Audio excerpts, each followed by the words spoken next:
Hi, I'm Demi. And I'm Andrea. Welcome to Pretty Wrong.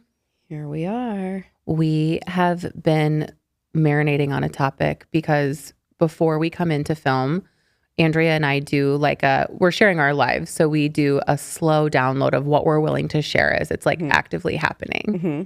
And there's something that happened around Halloween weekend, which we've made nods to, we've referenced, but we're ready to talk about it. We are ready. And put a fucking pin in it.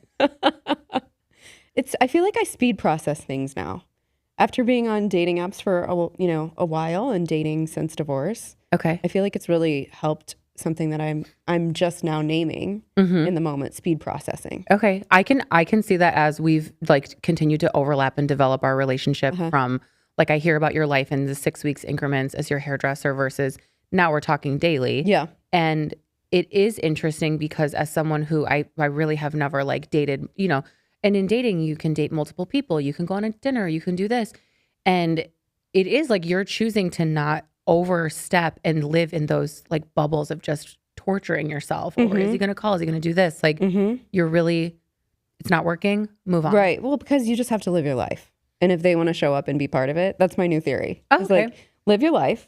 If they're going to be a part of it, they'll make themselves known. They'll make themselves relevant. Yeah. And if not, just keep going. Keep trucking. My biggest piece of advice that we kind of discovered this weekend was that I just really need you to lean into being a giant bitch. And I think I entered say that Yeah. kindly. Yeah. Because it doesn't mean you have to be mean. I just think people can feel that you are empathetic and kind and willing to give someone the benefit of the doubt. Right. And I don't know that it serves me in dating. I think it serves me in for instance, being a mother. Yeah. But dating, I think it does not serve me. And I think my new theory, because I'm going to just go to the extreme of what you just said, because that's what I do, is just be a gigantic bitch. Yeah. And then whoever likes me still is the winner. Yeah. I had a girlfriend who was trying, she's not a giant bitch, but she's not easygoing either, right? And she was trying to be cool girlfriend in the beginning. And I was like, let's face it, you're not. Yeah. And that's okay. Because there's someone that's going to love how you get riled up about small things. Someone's going to find those pieces of you the most attractive. Right. But you can't sell this as a different deal. Absolutely. And I think my version of being a gigantic bitch is probably much softer than mine. Bitch medium. Bitch light. Yeah, and bitch light is fine. It is good to give yourself that, present yourself to the world in a way where, hey, I'm not going to be taken advantage of. My kindness is not weakness. And yes, and I think that for me, being a people pleaser and living my life sort of always being super empathetic and maybe overly so, even a small pivot feels oh my gosh, I'm being so mean. Yeah. But I'm really not. I'm just being probably a normal person. Mm-hmm. Yeah. And there's this, I was on TikTok, there's that guy who's always talking into the camera, he's in his car and he's just saying the realest shit. Yeah, yeah. But he posted something yesterday and he's you get one weird vibe with me and then I turn off. Yeah. The moment it starts getting weird, you don't get the second chance to be, I don't learn that lesson again. Right. I think too, as an Aquarius, I mean, not to get make this an astrology podcast, but we're both Aquarius. And there is there is something in me that I give you lots of chances and then it's over. It takes, yeah. And it's, once and it you starts, are, it's over. when I say you're out of my head, you're out of my head. Yeah. You're gone. Who?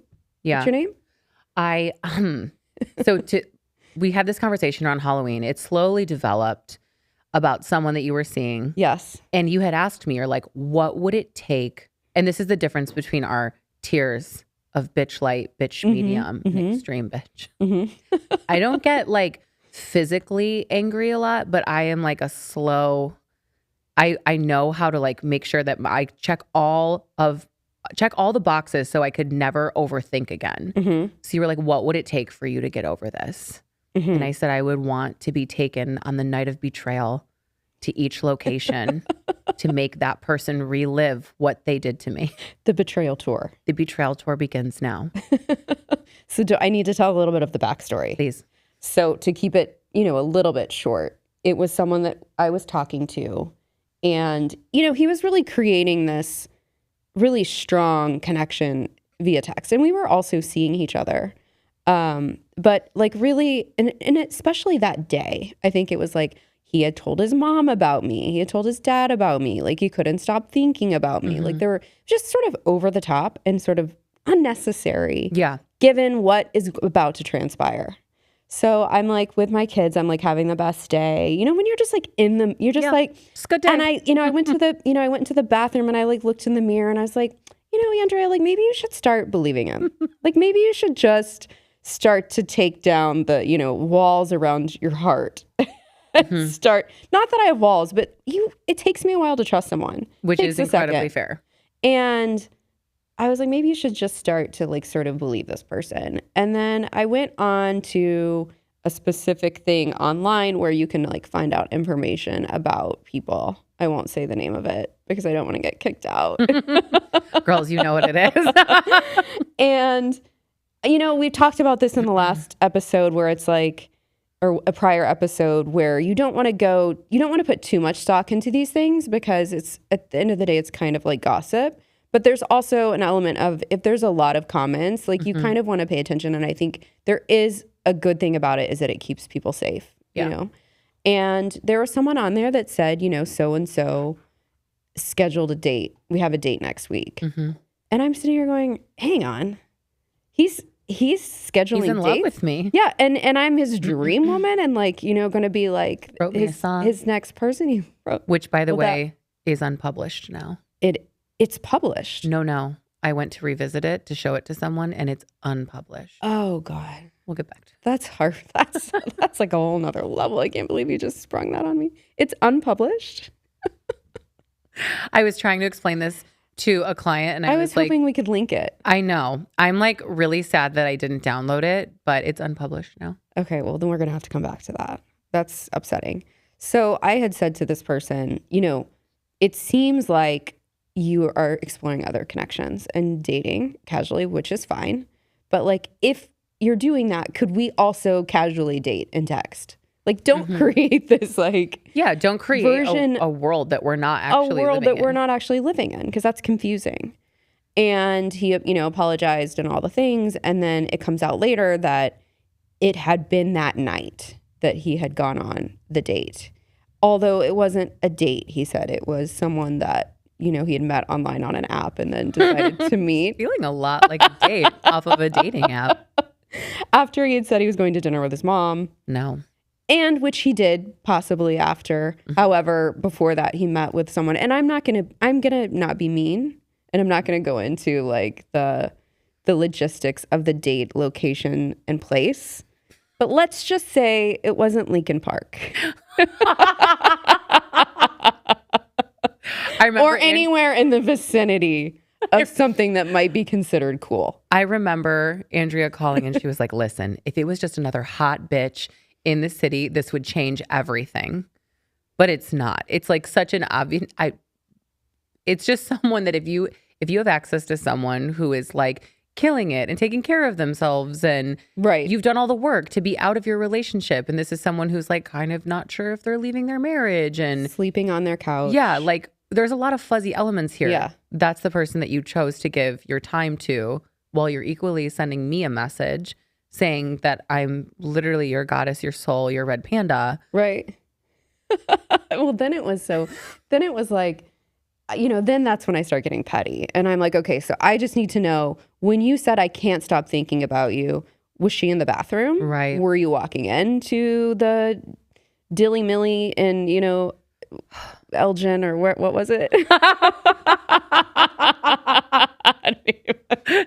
It's for sure the Dilly Millie and Elgin. I need to know, like, what the fuck was going through your mind at this point? Because I've said this before. I like people, but more than people, I like to understand how people work. Yeah. So like, I want to know the details of your brain at this point and like what you were thinking. It's not enough to just know that it happened. I need to know everything, which brings us back to the Betrayal Tour. Yeah. As you were saying, it was a joke between Demi and I because I was like, I'll just tell him to get over it. I'm going to need you to pick me up and like walk me through the night. Yeah.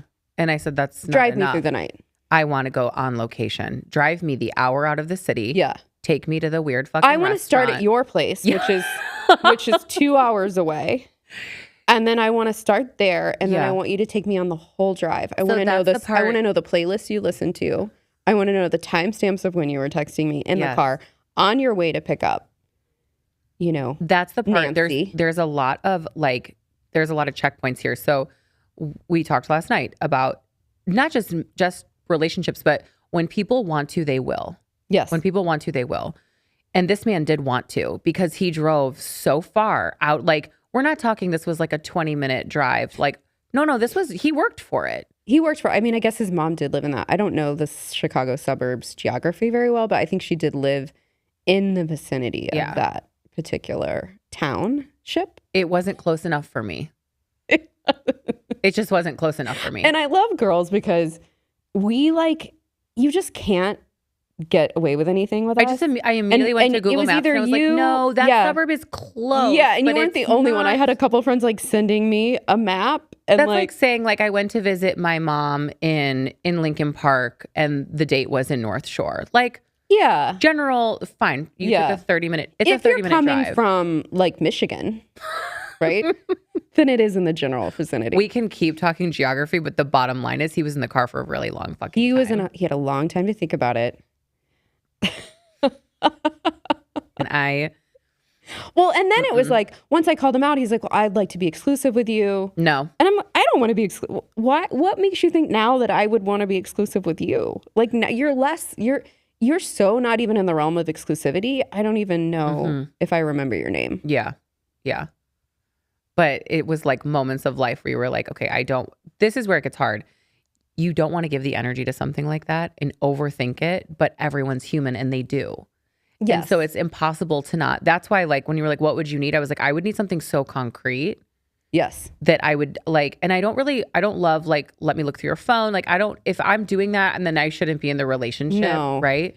But I need something concrete. I need to like visualize and feel it. Like, sometimes when I'm working and someone's telling me a story, whether that be in conflict with, or they're not even in conflict, just like something that they're kind of dealing with, and they're talking about a person, like they keep bringing a person into it. I always ask to see a photo because for me, I just like need to connect to it more.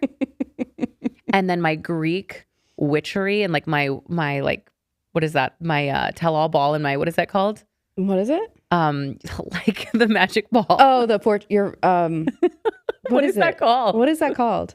Your fortune tell. Yeah. Anyways, your crystal ball. My crystal ball. Oh, thank you. My God.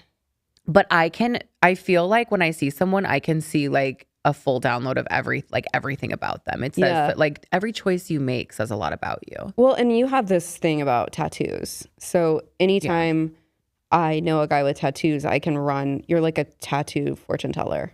Well, there's different, like, can you speak a little bit to what so things my mean? ex was a tattoo artist. Yeah. And you start to see like different types of people that come in and like also like where they get them placed. It says a lot. Mm-hmm. And like certain tattoos are like, you could pick them off the wall. And a big thing for me, like if you're going to commit to tattoos, I think a lot of people get them in obvious places because they're never going to get more than one. So they kind of want you to like see it and know they have it. On men specifically, things that would be red flags to me. Rib tattoos, if that's the only one they have. But okay, if they have other ones. Yeah, like I mean, it's a location, but if it's like your main one is like on your ribs, like it's giving like so trashy. Also, I have a rib tattoo. So I can say all these things. I have a tramp stamp. I've got all the ones that I shouldn't have gotten. Tribal tattoos, names. All of like, there's just names like in general, or I think like, you know, there's always, it's your kid's name, your mom name, whatever. But like, those are bad.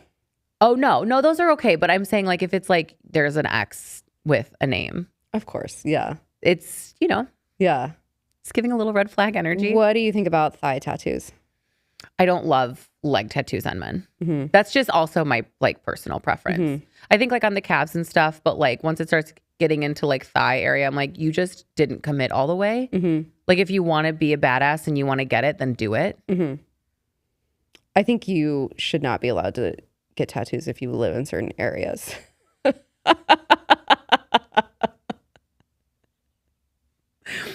Please elaborate on that, Andrea. Like if you live in a single family home in Winnetka, like there's certain things that just should not be able to be on your shouldn't do. body because it just doesn't feel They don't congruent. align. Yeah. Okay. That helps me a little If you're bit when you said committing that. to a certain lifestyle, which I'm going to get in trouble for saying this, but like, I think if you're living in the city, you've committed to like a little bit of hardship. Yeah. You're like, I'm not going to trade in the like driving and parking in my spot and having this really comfortable earned your life. tattoo. Nothing is wrong with that. It's just a different choice. Yeah. And so so if you're in the city and you have like kids and you're running around and you're experiencing like a certain amount of suffering or misery, you are allowed to you've chosen a lifestyle that's like You can show your grit. You can show your scars. Yeah. if you're choosing a safe, comfortable lifestyle, don't get like, Yeah. Stop it. just stop. Stop It's it. like confusing. And I think this was the paradox of this person, Yeah. Yeah. actually. No, and that's what it is. It's like you're chasing identity in some way, and tattoos actually attract people. Like I remember kind of hearing people's stories as, he would get the designs, and it always was interesting to me that how much like people would put on this, because I didn't think about many of the tattoos that I got. It was very much like I'm artistic. I do things on a whim. Like I liked them. Once you kind of break the mold of having them, what is one more? But then the people that would like want all of these things like embodied in one design, I was like, okay, you need therapy actually. Totally. You need therapy. The tattoo's doing nothing. Right. And also like for a lot of, I remember when we were together, I would always make a joke because girls, I think for a lot of women, like that's a breeding ground for attention and flirtation. Having tattoos on a woman? Getting tattooed. And when I talk about it being like a therapeutic experience. Interesting. I don't have any. Because girls would come in and be like, I think I'm going to get it right here on my wrist, but like, should I take my pants off? Girls were very quick. I don't know if it was just kind of like, almost like a fetish thing, but girls would be very eager to strip down. Interesting. Yeah. And it was like, that's definitely not, it's not uncommon. That's a thing. I think I don't have any tattoos. Like piercings are kind of my thing, but I say piercings are kind of my thing. I have 3 holes and 4 holes. So like, not like in my very white way. But I think there was over the summer someone that I dated that like, remember, just ran off and got a tattoo overnight, and it like really shook me. So I was like, what kind of person just like decides to go get an animal tattooed on their forearm without being like, hey, what do you think about this? Like thoughtful about it. I just want to be considered in that instance. Yeah, yeah. I think when you're dating someone too, like not that you have to be aligned in tattoos, but if you're going to do a big piece and I've gotten used to your body, I think it's a conversation. I do too. I'm going to have to look at it. What do you think about forearm tattoos in general? I didn't actually mind. If they're sleeves or they're like all, like if it's like a piece, I think can look great. I also think it's just specific to the person wearing it. But I do think forearms are very much like a 90s like grunge band, like Creed. Like they just scream Creed to me. Creed. Like divorced dad rock, give me a forearm tattoo. Yeah. That's the vibe. That was definitely the vibe. I want everyone to know that I have a Spotify playlist called Delicious Cringe, which is full of Nickelback, Creed. It's all amazing. Can you share that with us? Yeah. We could share it on the story later. I didn't know I needed it. Right. I love it. But this is who would listen to it and think like, damn, these are all bangers. So, and that brings us back to the song because it's gone. So then a couple other things happened. So I was actually able to get over that. We were not exclusive. We hadn't had that talk. I was like, I can forgive this, without the Betrayal Tour. But then something else happened. And I was like, it just doesn't feel like this person is ready to actually date. Mm-hmm. And I was written a song. Yeah. And which is, again, like, don't write me a song. Just be normal. I don't need declarations of love through a Spotify AI song. Like, just be normal. Just treat me well. Yeah. And Andrea did send us the song, and we were driving in the car. We had come off of a long drive. And if I could just, since now it's not available for people to listen to, I only made it 1 minute in, but I want you to follow along with me here. I want everyone to imagine Casey and JoJo all my life. And I want you to imagine that it was AI generated. And I want you to... I might have saved it. I'm going to be... I want you to hear the lyrics being something about sugar, spice, sexy little smile. The lyrics took me out to my knees, and I've never had goosebumps on my face. That sounds like almost good, though. I mean, actually, No. I thought it was kind of... Secondhand embarrassment is... I'm going to be honest. I thought it was kind of cute for a second. Okay. I would too if I received it. Yeah, it was cute, but unnecessary. And it's taken down now. It would have been rescinded. fine if you were in a good place. Yes. But if I was in a good place, I wouldn't have even shared it with anyone. That can't be your Hail Mary. No. Your Hail Mary is an AI Spotify song? This is something I've learned since divorce and dating post having a marriage.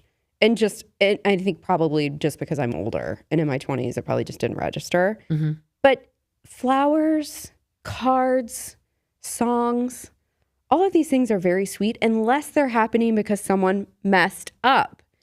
If it's someone messed up and they're doing it, it's manipulation. My last relationship, every time I got flowers, I couldn't even be excited about them. Yeah. So I was like, I'm getting these because something bad happened. Flowers on a Tuesday, just randomly because they're thinking about you, great. Flowers because they messed up. These large declarations of like, I'll never do it again, red flag. I just told Andrea when we were going to the bathroom before we started, like my partner and I now very, very rarely fight. And he got like worked up this morning. And I still had to like compute how to react, but the recovery is what mattered, right? Yes. He called on my way here and he was like, I don't want to like, let's talk it through, right? He's like, I'm sitting here not feeling good.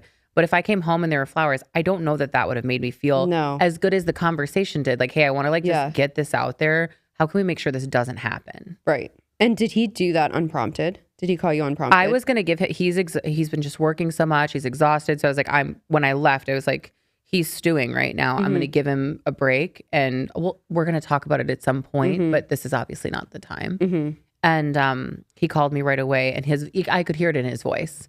He was like feeling it where he was like, hey, like I just, I'm sorry I got upset. Right. I love that. And he's a Leo. So it came with, I'm sorry, I'm upset. But like, I had a couple, I said, no, I'm going to hang up. I said, I did love you. And maybe I need a second, but like, if you're coming with receipts, how you could have been more right. Totally. I feel like you did really well by initiating it. Yeah. That's why I was like, yeah. So I just kept declining the call because I was like, I'm not doing receipts with a grown man before 9. It was one of those ones. Then he kept calling back. And And so then I was like, okay, I'm willing to hear you out. So I hear him out. And then I realized it wasn't going in the direction that it should be. Oh my God. And I was like, okay. I said, before I sit and marinate on this for the day, let me understand. Were you trying to be proactive in it moving forward, or do you need to be right? And what did he say? He said he's not trying to be right, but but kind of. But it was feeling a lot like needing to be right. Waiting for you when you get up. Okay. So we're putting a pen in that, the Red Panda song and all of that, the Betrayal Tour. But we thought you guys should know. Yeah, so we are going to make a commitment to share as much as possible because as we're listening when it's appropriate, we want to share because to really connect to everyone, I think you can have these vague conversations about listening to your body and knowing what's right and kind of the fun of it all. But at the end of the day, establishing a connection means kind of following along in real time and understanding what we're actually speaking to. Actually, yes. And it takes time to slow roll when it feels like the right time to share those things. Right. But I think it's really important. I do too. I agree. And you encouraged me to do it. So thank you. Oh, absolutely. I'll encourage. I mean, this is a disclaimer. If you're going to be dating Andrea, I will be telling her, I think you should talk about it. Well, and I always think it's funny because people always say, oh, you're a comedian and you share. And I'm like, yeah, just don't do anything fucked up. And then I won't share it. Yeah. Give me something great to talk about. Yeah. Okay. Let's see. Oh, this is a good one. This is the first question. I need advice on overcoming crippling first date anxiety. Oh. That's a good one. I think first of all, whenever you have anxiety and you're trying not to have it, it's like, it just makes it worse. Yeah. So my advice would to call it out to the person you're meeting and just be like, listen, I get really nervous on first dates. Like, I'm not always like this, but like first dates like make me want to, melt or fall into a puddle, and just like laugh about it and call it out and just be like, I might not be myself. And then it warns the other person. You get to like just name it. Okay. You hate this. I mean, I do think it's really good to name like where I'm at. Like, hey, like I'm so nervous. I can see Demi's face. She's like, no. Well, it's not that it's not no per se. I just feel like when someone says they have anxiety about meeting someone that they're like, they should feel excited to meet. The only thing I get like kind of sad about is I'm like, this is such an opportunity to show yourself in your best self. That's all true. But I think someone who has anxiety, like that doesn't all of a sudden make it go away. No. I had someone tell me once, I'm going to get this wrong. Something about like anxiety or like being nervous about something is like excitement with the brakes on. So it's you just like, it's just like lean into it. Just like it's just call it preparation energy. Okay. I like that. I would think of like, I mean, I haven't gone on like first date. Like I just, so that's not my world. Right. And, but I would like to think that, you know how athletes have superstitions, like, and they do like a pre-game ritual. Yes. I feel like if you have first date anxiety, you should have a pre-game ritual. Yeah. I like something that like you do before every time, gets you in your mindset, and it's like your anchor, you can come back to it. Yeah. I love that. That's great. And the more you do it, I think the less. Mine would be having a drink, so I don't know. I don't know that like my pregame ritual. Like, pop a Quaalude. Bite off a little. I don't even know what a Quaalude is. But. I'm just saying, if you need a pregame ritual, 100%, you can do something to soften your nerves. Sure. Yeah, I love it. Or like go on a run. This is not a first date, but I used to be like terrified to be on meetings with my old boss because I've said this before, but it was like speaking to the Cheshire Cat. Like everything was a riddle. It was really hard to follow, but he just was like following like a zigzag. Is this the Virgo? Yeah. Yeah. So I used to feel like I had to be ready for like anything mentally and be my best self. So that was like my version of first date anxiety. I used to go for like a really intense workout before any meeting I ever had with them. I think that's, because I had to exert the energy somewhere. Yeah. I think that's great advice. So work out, call it out, have a glass of wine, do a ritual. And then you won't have any time to do anything you're else. A hot bitch with a cute little butt and a great attitude. And someone's going to be so happy to be with you. And someone's going to be fine with your jitters. Yeah. Yeah. Okay. My ex keeps accidentally ending up in my apartment, including storing their bike in my hallway. How do I uninvite someone who seemingly is refusing to leave? I think this is when one person was ready for the relationship to end and the other person wasn't. Clearly. Who broke up with who? That's what I need to know. Because it was actually who I know a lot about the situation. Is the one that broke up. No, it was very locks mutual. Are changed. It was like a mutual, like there's an end, right? Okay, all right. But I think like my piece of this was that the relationship is that one of the partners, the partner that is like more comfortable with separation, really held the like relationship identity. And I think that can happen where like you kind of morph into like what was your world, and it usually is a little bit more about one person. And I think that it's like, when you really stop going back to the place that was what you considered your home and really starting over, it just gives you these like little pieces of comfort, and like you're not actually cutting the cord. Agreed. It feels like they're really not trying to move on. But is it fair to the person that is ready to move on to have to like slowly navigate? Like, when is it harsh and when is it like a boundary you have to set? I think for me, whenever I'm through, I'm not a grave digger. I'm done. Okay. So like I like don't go back. I don't revisit. I don't like dig things up, and including like stuff. So like I had an ex one time leave me like a box of my stuff like on my front doorstep. I picked it up. Some of it was his, and I took it and I put it in the dumpster. Yeah. What do you need it for? I don't need it. So like the stuff that you need, I would just be like, what do you need? I'll put it in a box for you. I'll put it outside. Yeah. You have 3 days until that box is taken to the garbage. I like when like thinking about someone also like, okay, you're both needing to move on, but you coming back into my space. Yeah, no. Where I'm trying to cleanse and make it mine. Like it's dangerous. Especially, it seems like maybe kind of unannounced or like, just yeah. And then you're like walking through the hallway and you see the ghost bike. Right. And it's like, what is it? Just an opportunity to run into each other? Yeah. People can kind of create their own fate. They think like, oh, well, like we'll bump into each other. It's like, have you ever been like, I used to have a gym crush. I knew what time he was going to be there. Yeah. I wasn't casually bumping into him. Yeah. I knew he was going to be there after 7. Yeah. So it's like, I can't create my own fate. It's going to happen the way it is. Right. But sometimes you just make yourself very available. Well, yeah. I mean, And that's what this feels appearing in the like. hallway of your ex you might run into them. So I think that the person coming back is wrong. They should just be like, can I, at least text and be like, hey, how much stuff could they have? Like, Yeah. let's get it together. Do you think it's wrong to change the locks?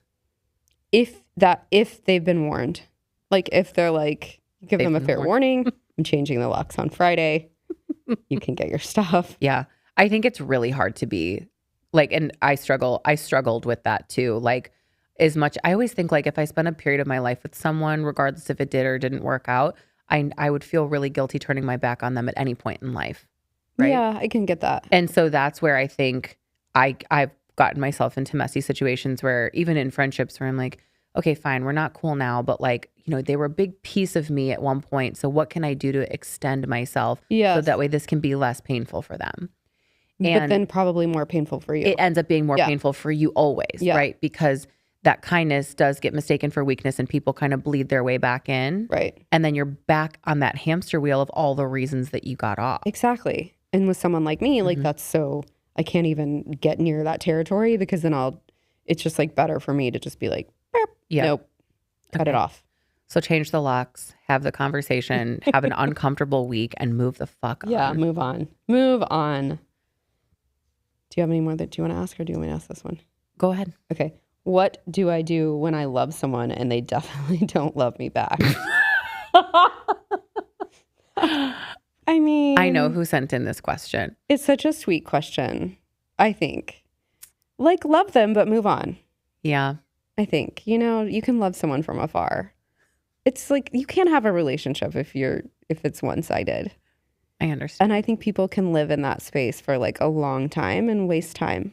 So like my thing, I can't relate to this because my number one like need is for like someone to like, someone's like, what's your type? And I'm like, well, someone that likes me. Yeah, right. I need someone that's into me. Yeah, definitely. I get very uninterested if I think that someone is not into me. I think that we are fueled with the idea that we all have soulmates, the red string theory, what like maybe timing is not right. But when you feel a connection, and sometimes if you're so sure that there's something there with that person, you can love someone but not always like them. And I think this is so a product of that. Do you ever feel like you have like a person that was the one that got away or the person that you like always assume might come back? I have someone that I definitely know I messed up and that like we had a really good relationship and I like messed it up, but I don't think it's going to come back. Yeah. I actually saw him at a trampoline park years later with my child and his child. I don't think he recognized me because I do look very different, my hair and things. But I was like, this is just like the great equalizer. Like here we are. The great equalizer. Both in our 40s at the fucking trampoline park.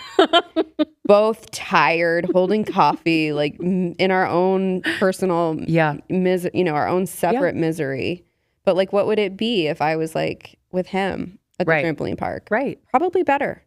Probably better. I mean, I don't regret anything, and I think it happened for a reason. But like, there was one person that I was like, that was a good thing. I think the romantic in many people, myself included, I really do believe like I want to believe there's a soulmate. I want to believe that we're like tied to each other energetically. Yeah. So when I hear that, I'm like, you have to live your life. You have to continue to do what's best for you, whether that's dating, even if it's passively. Yeah. But you can't hope that person comes around. No. You have to know that keep going. It's always if it's gonna be there, it will fall into place. But if it's not meant to be right now, then give room for it to breathe. So true. I saw there's something on Instagram trending that maybe just my algorithm, but it says like date someone's timeline. Don't date a person, date someone's timeline. And I think it means like, where is this person right now? Are they newly separated? Are they available to date? You might really like a person and they're not, like, I really liked this guy. I actually don't think he's a bad guy. I just think he's not ready to date. He's not in a spot that like feels like he's available. Yeah. So like, that's his timeline. If I would have met him at a different time. Why You guys could have been at the trampoline park together. We guys could have been at the trampoline park together. Suffering together. but Writing in AI happiness. songs together and publishing them and keeping them up. I mean, is it really love if you take it down? I don't think so. No, that's why I was going to tell. Yeah. I'm sorry I sprung that on you, but that's why I was like, oh my God, it's unpublished. Which actually I kind of love because, you know, like you can tell where like the thought process. Totally. It's so petty. So petty. I felt all these things about her yesterday and now she won't give me another chance. So it's coming off of Spotify. As we close out, I just want everyone to know that before we named the podcast Pretty Wrong, it was going to be called Pretty Petty. Yeah, it was. And it was already taken. So there's still elements of that. Yeah. So we unfortunately had to settle for Pretty Wrong. Thank you again for listening. You.